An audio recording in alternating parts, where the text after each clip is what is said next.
Good morning. It was a cool, grey and cloudy day. It is Thursday, the 20th of July. I've got a nice hot cup of tea.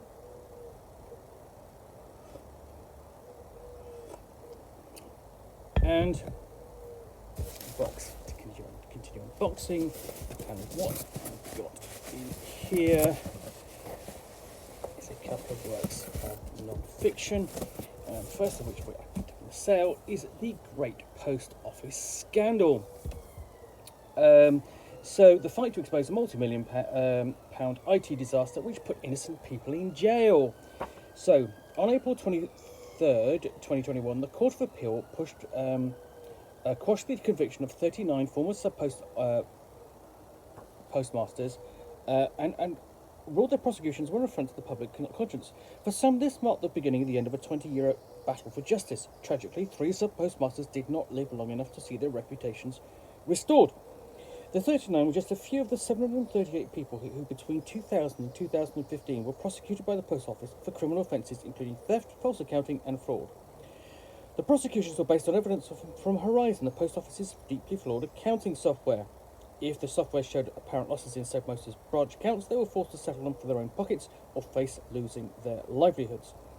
Submasters with substantial discrepancies were sacked and taken to court. Many lost their homes and reputations. Some were forced into bankruptcy.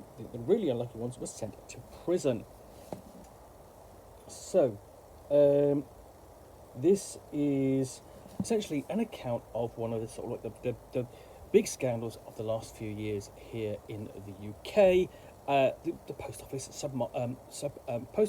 sub-postmasters scandal.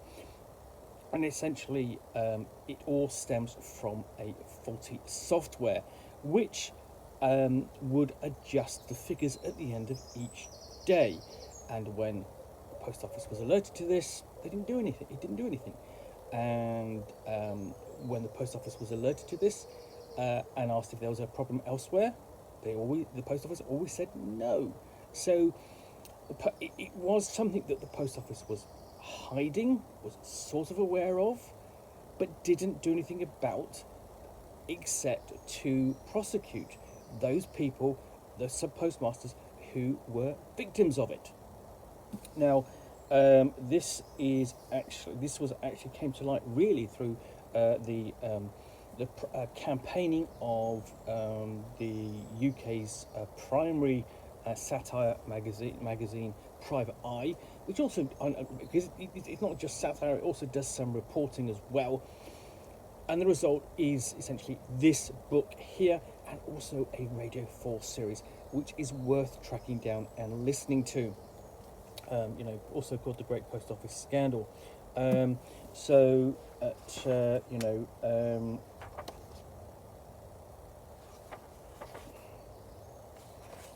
It's quite a lengthy book, so table of contents and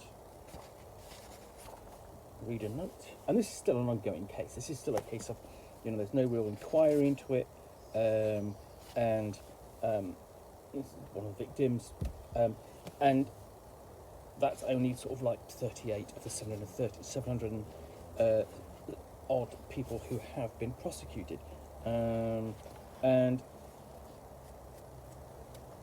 so yeah, and here we have pictures of sort of like of some of the people involved, and here's the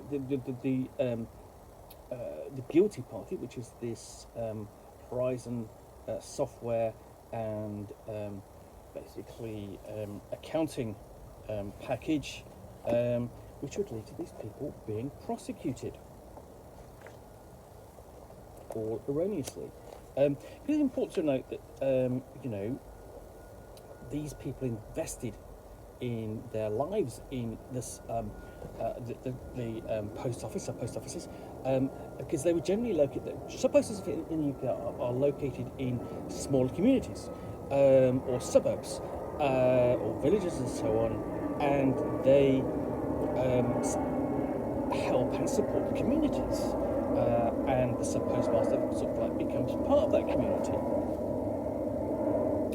And what the post office scandal did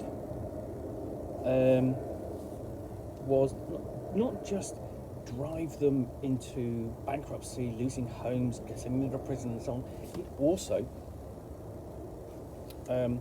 ruined their reputations, and it ruined businesses, and it undermined trust in institutions and in communities. So yeah, so this will be an interesting read. What we've got here at the back, and it basically comes down to, looking at redress and accountability at the end, and we also have a full list of who's who and involved, because essentially it's quite a large cast of individuals, and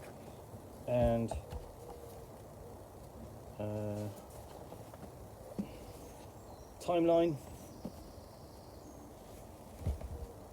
What's we got in here? Timeline. And a glossary. I mean, it's it's such a big scandal. It has its own glossary.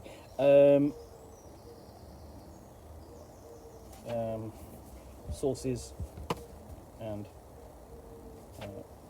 acknowledgements before you get onto the actual index. So yeah, this is going to be an interesting read.